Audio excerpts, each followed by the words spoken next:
नमस्कार बच्चों, मैं Jitendra Rathore, lecturer in political science, Arohi model senior secondary school, Ramgarh Pandwa, Kaithal. एक बार पुनः आपका स्वागत करता हूं।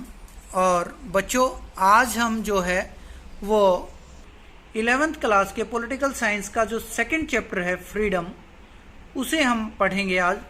पहली वीडियो में आपने देखा फ्रीडम क्या है और फ्रीडम की दो बड़े नेता थे, उनके जीवन के बारे में डिस्कस किया हमने और फ्रीडम के बारे में। अब आगे हम देखते हैं, चैप्टर को कंटिन्यू करते हैं।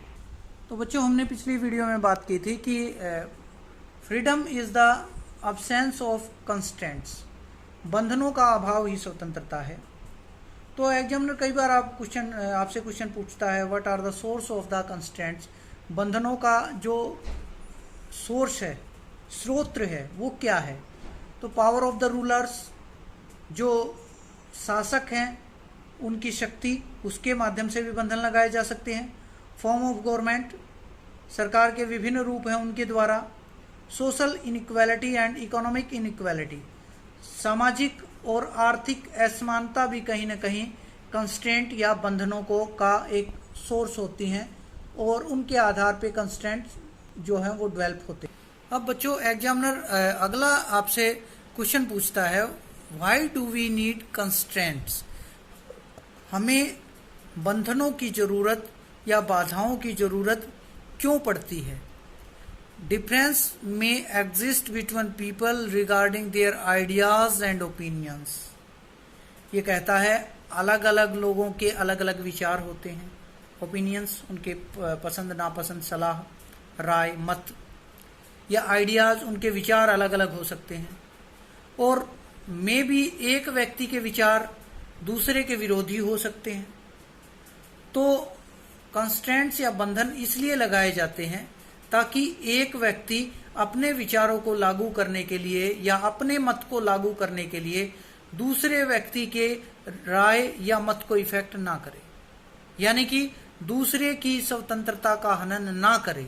इसलिए कंस्ट्रेंट्स जो हैं वो जरूरी है। सेकंड कहता है, to always ensure healthy competitions in the political and social environment, ये कहता है कि सदैव जो एक अच्छा स्वस्थ कंपटीशन, प्रतियोगिता, एक अच्छी प्रतियोगिता और एक डेवलप करने के लिए जिसके अंदर पॉलिटिकल और सोशल इन्वायरमेंट एक अच्छा राजनीतिक और सामाजिक, ऐसा राजनीतिक और सामाजिक वातावरण पैदा करे जिससे हेल्दी कंपटीशन हो सके, स्वस्थ प्रतियोगिता हो सके, यानी कि सभी को प्रतियोगिता में लाने के लिए या निष्पक्ष प्रतियोगिता कराने के लिए कंस्ट्रेंट्स जो है वो बंधन लगाए जाते हैं।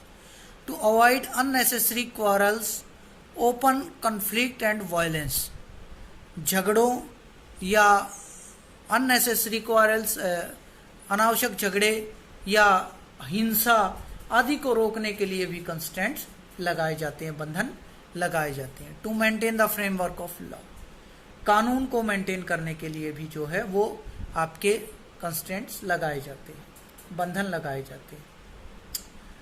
एक छोटे से उदाहरण से समझते हैं बच्चों। देखिए, प्रत्येक व्यक्ति की स्वतंत्रता है, फ्रीडम है कि वो जो है वो रोड के ऊपर चल सकता है या पगडंडी के ऊपर चल सकता है, लेकिन उसके ऊपर ये बंधन है कि वो रोड के बीच में ना चले, क्योंकि अगर वो रोड के बीच में चलेगा तो उसके आने जाने वाले वाहन जो हैं वो प्रभावित होंगे। तो इसलिए एक प्रॉपर लॉ को मेंटेन करने के लिए, कानून को मेंटेन करने के लिए हमें कंस्ट्रेंट्स जो हैं या बंधन जो है उनकी ज़रूरत पड़ती है। तो बच्चों, अब हम इस चैप्टर के अंदर इस चैप्टर के अंदर हमारे दो टॉपिक और मेन हैं। एक है what is harms principle of J S. Mill, बड़ा इंपॉर्टेंट क्वेश्चन है और 3 मार्क्स में कई बार आपका पूछ लिया जाता है। हार्म्स थ्योरी क्या है। तो John Stuart Mill says that there are two kind of action, self regarding action and other regarding action। John Stuart Mill जो है वो ये कहते हैं कि 2 प्रकार के कार्य होते हैं। एक सेल्फ रिगार्डिंग किसी व्यक्ति के इंडिविजुअली, किसी व्यक्ति के प्रति, एंड अदर रिगार्डिंग, या किसी दूसरे व्यक्ति के प्रति। Self regarding actions are those actions which affected the individual only and other regarding actions are those action which affected the society. Self regarding वो एक्शन होते हैं, वो कार्य होते हैं जो किसी व्यक्ति, एक व्यक्ति को या व्यक्ति विशेष को जो है प्रभावित करते हैं, और अदर रिगार्डिंग वो एक्शन होते हैं जो किसी दूसरे व्यक्ति को भी को प्रभावित करते हैं। So harm principle mean that the action of an individual which harms other individual should be restricted by law. बड़ा सिंपल यहाँ पे बताया गया है कि हार्म प्रिंसिपल, हानि का जो सिद्धांत है उसका अर्थ क्या है कि कानून को उस एक्शन या उस कार्य के ऊपर रोक लगा देनी चाहिए जो कार्य किसी दूसरे व्यक्ति को हानि पहुंचाता है। इसे हार्म प्रिंसिपल या हानि का सिद्धांत कहा जाता है। बच्चों क्लियर है आपको?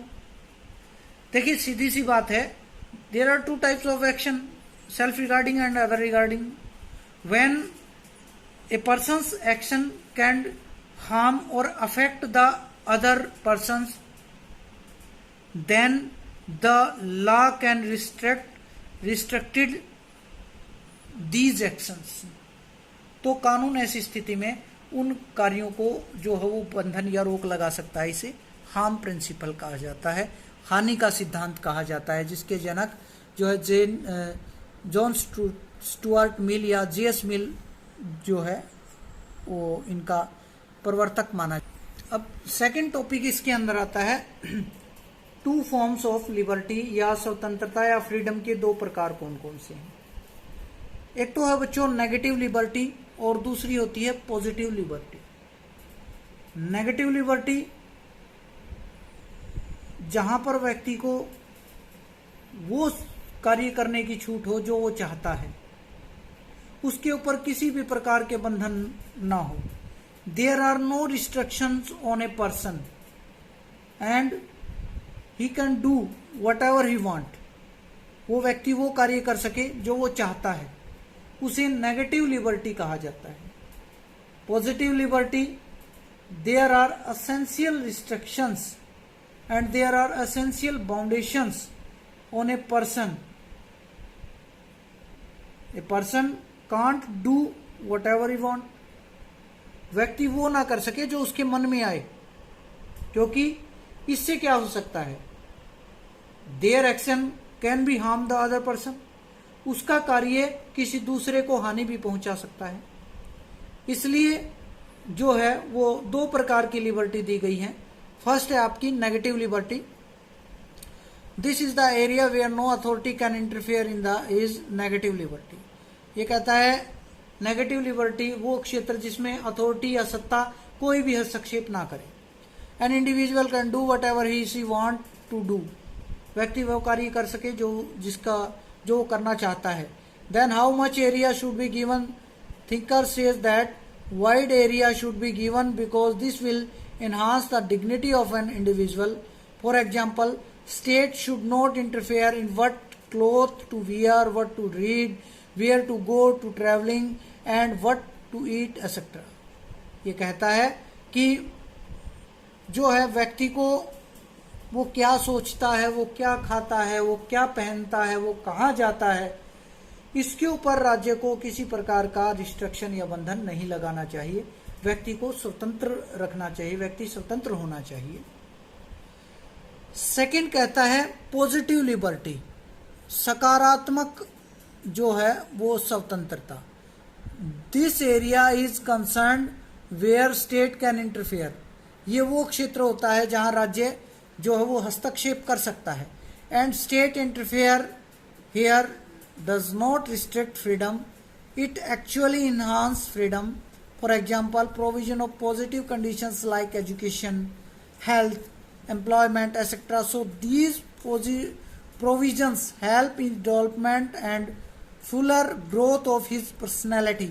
Positive liberty recognizes that one can be free only in society, and hence state create a society in such a way that it enlarge one's freedom. ये कहता है कि पॉजिटिव लिबर्टी के अंदर there should be restriction, there should be boundations of a person, because if there is no restriction of on a people, then that person can harm the other persons, दूसरे व्यक्ति को हानि पहुंचा सकता है। इसलिए पॉजिटिव लिबर्टी जो है वो उसका एडवोकेट किया है कुछ थिंकर्स ने।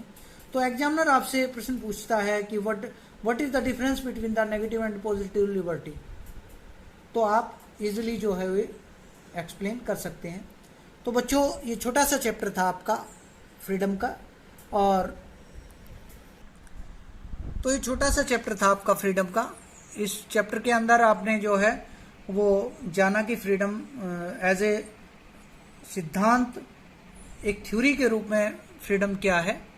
और अब जो है मैं शीघ्र ही आपको जो है वो क्वेश्चन आंसर इसके वो आपको भेजूंगा, तो वो आपको जो है देखने हैं, अच्छे से उनका अध्ययन करना है, सीखना है।